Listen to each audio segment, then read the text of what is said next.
பார்த்து பிறகே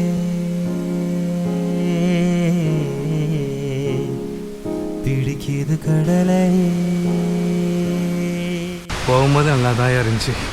மேலே ஏறி வரும்போது இங்கே பாருங்க, நாக்கு தள்ளுது. யாருக்காவது ட்ரக்கிங் பண்ணி ஒரு அழகான வியூ பார்க்கணும், அழகான ஃபால்ஸை பார்க்கணுன்னா இந்த இடத்துக்கு கண்டிப்பாக வரலாம்.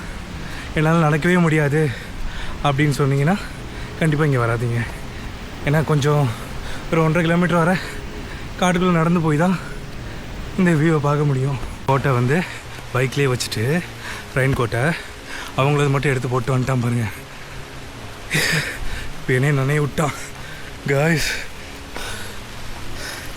ஆமாம், இந்த மாதிரி 4-3 இடத்துக்கு போயிட்டு வந்தீங்கன்னா ஹெல்த்துக்கு ரொம்ப நல்லது. சரியா? ஃபைனலி மலை ஏறிட்டோம் காய்ஸ், மலை ஏறிட்டோம்.